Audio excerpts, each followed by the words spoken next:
सभी रेशम परिवार से हैं और मेरी अपेक्षा आप सभी से है कि हम सब लोग मिलकर काम करें और अपने विभाग का, जिससे हमारी रोजी रोटी चल रही है, जिससे हम लोगों का परिवार चल रहा है और आने वाले कितने समय तक चलता रहेगा, कुछ अलग करके दिखाएं। क्या मेरी अपेक्षा बेमानी है? जायज है? हम सब लोगों के पास इतनी ताकत है कि हम मिल करके इसे अलग ऊंचाइयों पर पहुंचा सकते हैं। इसे महसूस करो, इसे आप लोग दिल से महसूस करो। आप सब लोगों के पास मैं बड़ा सौभाग्यशाली महसूस करता हूं कि मैं डेवलपमेंट विंग में हूं। मैं एक डेवलपमेंट डिपार्टमेंट में हूं, विकास डिपार्टमेंट में हूं, जो पुअरर तक पहुंच रहा है। और कहने में गर्व महसूस होता है और बड़ा पुण्य का काम महसूस होता है कि मेरे पास वो फार्मर है, हमारे पास वो फार्मर है जो लोग सीमांत यानी कि सबसे नीचे की श्रेणी में आते हैं। जब हम बात करते हैं स्मॉल एंड मार्जिनल फार्मर्स की, तो लघु एवं सीमांत किसान, उसमें भी जो सीमांत है, लघु हम कहते हैं जो करीब 2 हेक्टेयर तक की भूमि वाला किसान है, और उसमें भी सीमांत उससे नीचे की भूमि वाला आ जाता है जिसके पास 1 हेक्टेयर से भी नीचे की भूमि है। तो हम उस छोटे, हमारे मोर देन 90% किसान वो है जिनके पास आधा एकड़, 1 एकड़, 1.5 एकड़, 2 एकड़ जमीन है, तो वो पुअरर में भी पुअरर है। उनके साथ हम काम कर रहे हैं। हमारे पास एक मौका है उनको, उनका विकास करने का, उन्हें विकास की मुख्य धारा में लेकर के आने का, और ये अच्छा काम है। और आप सबकी ताकत मिलकर के एक मुट्ठी बन सकती है और उससे हम इसे नई ऊंचाई पे पहुंचा सकते हैं। ये हमें महसूस करना होगा कि हमारे पास कितनी ताकत है। मैं कहना चाहूंगा कि winners don't quit, winners never quit and quitters never win. मतलब जो जीतने वाला होता है वो कभी हार नहीं मानता, जो जीतने वाला होता है वो कभी हार नहीं मानता, और हार मान लेने वाला कभी नहीं जीत सकता। हम लोगों ने इस सच के साथ चलना है, और हमारे सामने कई महान विभूतियों के एग्जाम्पल हैं जो ये दिखाते हैं, ये हमें बताते हैं, ये हमें सिखाते हैं और इस प्रकार की प्रेरणा देते हैं कि विफलताओं के आगे सफलता है। एक बड़े बेहतरीन और विश्वविख्यात साइंटिस्ट की कहानी मुझे याद आ जाती है, और आज भी बच्चों की किताबों में वो अक्सर आप देख सकते हैं, लेकिन हम केवल पढ़ लेते हैं, उससे सीखते नहीं। मैं यहाँ पर दोहराना चाहूंगा कि हम लोग उससे सीख लेकर के जाएं। हम सब लोग जानते हैं एक ऐसा समय था जब बिजली का आविष्कार तो हो गया था, लेकिन उस बिजली से चलने वाले बल्ब का आविष्कार नहीं हुआ था। तो बिजली का आविष्कार होने के बावजूद हमारी सारी दुनिया मोमबत्ती के और दिए के उजाले में रहती थी। हम शायद इमेजिन भी नहीं कर सकते, हम शायद इस बात को इमेजिन भी नहीं कर सकते कि वो कैसे दिन रहते होंगे जब अपने घरों में हम जाते होंगे और वहां पे केवल दिए की और मोमबत्ती की रोशनी हुआ करती होगी। आज हमें इस बात का आभास नहीं है। तो इतने विश्वविख्यात, इतना जरूरी काम करने वाले वो साइंटिस्ट जिन्होंने पूरे संसार को जगमग कर दिया रोशनी से, बल्ब का आविष्कार करने वाले महान वैज्ञानिक थॉमस अल्वा एडिसन। और हो सकता है बार बार आपने उनकी कहानी सुनी होगी, लेकिन मैं आज फिर दोहराऊंगा क्योंकि हमारे सत्र की शुरुआत है। आपके अंदर एनर्जी और ताकत दिन भर बनी रहे उनके जैसी सोच की, उनके जैसा बनने की। मैंने उनके बारे में सुना या पढ़ा कि वे बचपन में एक आम बच्चे जैसे ही चंचल नटखट हुआ करते थे, लेकिन उनमें जो एक अलग हरकत थी वो सवाल पूछने की। वो बहुत सवाल पूछा करते थे, अपने टीचरों को परेशान कर देते थे। जिनमें से एक बार उन्होंने अपने टीचर से ऐसा सवाल पूछा, उनकी मैडम उनको पढ़ा रही थी। अपनी मैडम से वो सवाल पूछते हैं कि मैम, ये चिड़िया या फिर पक्षी जो है आकाश में उड़ते हैं। मैडम ने बताया, कोई चैप्टर पढ़ा रही है कि भाई पंछी आकाश में उड़ते हैं, तो वो तुरंत पूछते हैं कि मनुष्य आकाश में क्यों नहीं उड़ पाते। तो उनकी मैडम बोलती है, क्योंकि मनुष्य के पंख नहीं होते। तो हमारे बालक से नादान जो बाद में वैज्ञानिक बने, वो संतुष्ट नहीं हुए उस आंसर से, और उन्होंने दूसरा क्वेश्चन पर क्वेश्चन डाला। उन्होंने पूछा कि मैडम, पतंग के भी तो पंख नहीं होते, फिर वो आकाश में कैसे उड़ती है?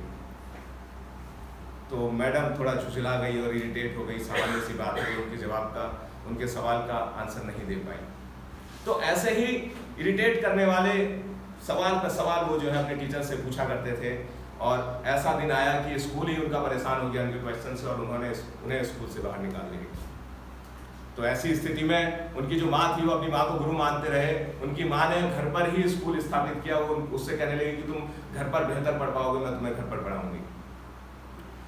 तो उनका जो मेन मुख्य वाक्य जो आप सब लोगों को याद होगा, जिसे मैं बताना चाह रहा हूँ, विफलताओं के बाद सफलता, उन्होंने जो बल्ब का आविष्कार किया, तो उसमें ये संख्या हमारे पास सामने आती है कि लगभग 1200 प्रयोग उन्होंने किए, जिसमें से लगभग 1200 प्रयोग उनके जो है विफल हो गए। लेकिन एक दिन ऐसा आया कि उनका प्रयोग सफल हो गया और उन्होंने बल्ब का आविष्कार कर दिया। तो ऐसे समय में 1882 4 सितंबर की बात है, जब सारा न्यूयॉर्क बल्ब की रोशनी से जगमग हो गया और उनके आविष्कार का जश्न मनाया गया। जब उनके आविष्कार का जश्न बन रहा था और वो पार्टी चल रही थी, उस पार्टी में एक व्यक्ति उनके पास आकर के व्यंग्य कसते हैं, कहते हैं कि एडिसन, मुझे आप पर दया आती है, मुझे आप पर दया आती है, आपके 1199 प्रयोग विफल हो गए। तो उस पर एडिसन मुस्कुराते हैं और जवाब देते हैं। मेंटलिटी देखिएगा एडिसन साहब की, और धन्य है वो एडिसन साहब। उस बात पे मैं उनको सत सत नमन करता हूँ, और मैं चाहता हूँ ऐसी मेंटलिटी मेरे अंदर बनी रहे और मेरे भाइयों के अंदर बनी रहे। एडिसन साहब मंद मंद मुस्कुराते हैं और कहते हैं, नहीं साहब, मेरे वो 1199 प्रयोग विफल नहीं हुए। मैंने उन 1199 प्रयोगों से यह सीखा, अब मैं लोगों को यह बता सकता हूं कि उन 1199 तरीकों से बल्ब नहीं बनाया जा सकता। ऐसे पॉजिटिव माइंडसेट का आदमी ही पूरी दुनिया को बल्ब की रोशनी से जगमग कर सकता है।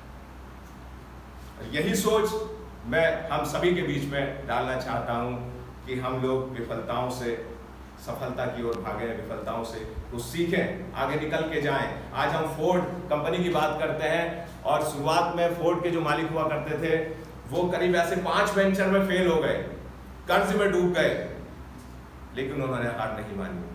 और आप जानते हैं कि आज वो कितनी बड़ी कंपनी को जो है रन कर रहे हैं और जो प्रॉफिट में चल रही है। आप सभी जानते हैं कि फोर्ड नाम से ही आप जान जाएंगे कि हाँ, क्या कंपनी, क्या सक्सेसफुल आदमी उसके पीछे।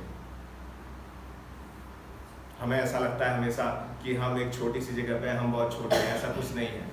बहुत पोटेंशियल है हमारे अंदर, हमें करके देखना है। आज एक सोच हमारे अंदर रहती है कि मेरे पास तो क्या है, छोटा सा रेशम का काम है, मैं क्या कर लूंगा। यही सोच सबसे छोटी। हमारे पास आज जो है, अगर हम उसमें एक्सेल नहीं कर सकते हैं तो आगे हम किसी में एक्सेल नहीं कर सकते। आज की तारीख में हमारे पास जो है हम उसमें करके दिखाएं कुछ। इसका मतलब वो आपकी आदत है। इसका मतलब कि आप सक्षम है, हर चीज को आप सोना बना सकते हैं और हर चीज में आगे बढ़ने की स्कोप और गुंजाइश होती है। और हमारे रेशम में हम सौभाग्यशाली हैं कि हम जिस स्टेट में काम कर रहे हैं यहाँ पे स्कोप बहुत ही ज्यादा है। और इसी में एक उसका तथ्य मैं आपको बताना चाहूंगा कि हमारा जो रेशम है, रेशम की दृष्टि से चाइना आपका लीडिंग कंट्री है इन द वर्ल्ड, लेकिन इंडिया सेकंड लीडिंग कंट्री है इन दिस वर्ल्ड। और 32% प्रोडक्शन के साथ वो सेकंड नंबर पर है वर्ल्ड के अंदर। इतना प्रोडक्शन होने के बावजूद हम एक्सपोर्ट नहीं कर पाते। रादर देन कि सेरिकल्चर का हर एक प्रोडक्ट एक्सपोर्ट हो सकता है, कुछ भी बर्बाद नहीं जाता रेशम के अंदर, कुछ भी नहीं।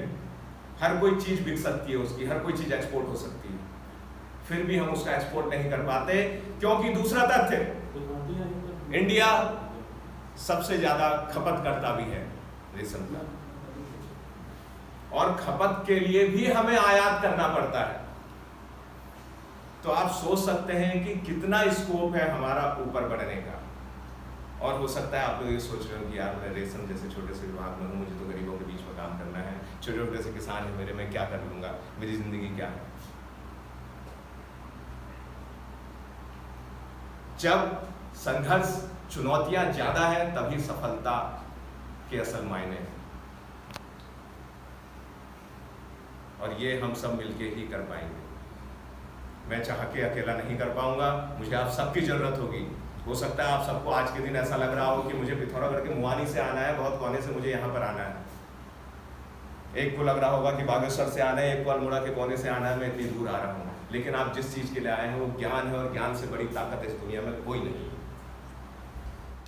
ज्ञान की महत्ता है, वो सही तरीके से आप तक जाए। मैं बार बार कोशिश करूंगा जब तक रहूंगा। हो सकता है आप में से कुछ लोगों को उस समय परेशानी महसूस हुई हो, लेकिन ये एक प्रक्रिया का हिस्सा है। आज शाम जब आप यहाँ से निकल के जाएंगे तो आप सबको ये लगेगा, एक एक बंदे को, कि मैंने सही करा आकर। आपके अंदर एक कॉन्फिडेंस होगा, आपके अंदर काम करने को लेकर के, अपनी सीट को लेकर के, अपनी पोस्ट को लेकर के, अपने कार्य क्षेत्र को लेकर के एक विश्वास पैदा होगा। आप लोगों को एक एक पेन और एक एक कलम सबको दे दी है हमने, एक एक पेन और एक एक कलम दी गई है। उसका प्रयोग जानते हैं क्या?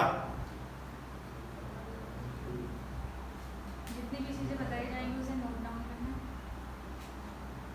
बताई, इन्होंने सही कहा, बताई जाएंगी, थोड़ा स्पीड से चलेंगी। हो सकता है आप सारी चीजें नोट ना कर पाए, लेकिन स्टिल मैं ये कहना चाहूंगा, जब मैं बैठता हूं मैं कोशिश करता हूं कि मैं सारी नोट कर दूं।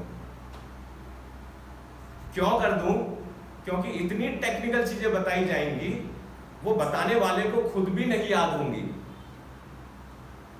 बताने वाले को वो आंकड़े खुद भी याद नहीं होंगे, और वो आंकड़े ही आपको फील्ड में काम आएंगे। आपको नोट करना ही होगा, और ये मान के मत चलना कि आज के बाद कोई दिन मिलेगा। आज ही सबसे ज्यादा फोकस होना है। मैं नहीं समझता कि आप में से 15 लोगों में से कोई 2 लोग भी उसे घर में जाके फिर पढ़ेंगे। हाँ, जिस दिन आपको उस आंकड़े की जरूरत होगी उस दिन आप अपनी नोटबुक खोलेंगे और उस आंकड़े को अपने फील्ड पे अप्लाई करेंगे। उसके अलावा आप दोबारा नहीं पढ़ने वाले। इसलिए आज जितना ध्यान रखोगे, जितना लेकर के जाओगे, वो काम आएगा। आज पूरे फोकस के साथ रहना। मेरे वहाँ स्टाफ थी, ये कल किरण मुझसे मिली। मैंने इनसे बोला कि कल, आज की रात आप पूरा ढंग से सो करके आना, कल उबाई नहीं आनी चाहिए। कल का दिन आपके लिए खास है। आज का दिन आप सभी के लिए खास है, चाहे इसमें बिल्कुल नए हैं, चाहे इसमें थोड़े से पुराने हैं। मैं दिन भर आप लोगों के साथ रहूंगा, हर मिनट। और आप समझ गए होंगे कि क्या आवश्यकता है आज के प्रशिक्षण की। बहुत बड़ी, छोटी नहीं है, बहुत बड़ी। जो ज्ञान अल्बर्ट एडिसन ने निकाला, ज्ञान की ताकत इतनी बड़ी होती है, आज हम रोशनी में बैठे हैं। तो इस ज्ञान से आप अपने आसपास के लोगों के वहाँ प्रोडक्शन कर सकते हैं। मैं चाहता हूँ इतना गलत में हम लोग प्रोडक्शन करें कि आदमी देखता रह जाए कि क्या प्रोडक्शन किया हमने। अभी सीजन आपके सामने है, जाकर के तुरंत कीजिए। कहीं पे कोई कमी आ रही है, हमसे कुछ हो सकता है, हमें बताइए, हम करेंगे। लेकिन आप जान लगा दो, हम सब जान लगा दें, प्रोडक्शन लेकर के आना। अपने से जुड़े उस किसान को ठगना नहीं, उसको कुछ देना। क्या बात समझ में आई तो बोलो हाँ। करेंगे। आज की शुरुआत करते हैं और कहना चाहूंगा, खोल दे पंख मेरे ये परिंदा कहता है, खोल दे पंख मेरे परिंदा कहता है, अभी और उड़ान बाकी है, जमीन नहीं है मंजिल मेरी, अभी तो सारा आसमान।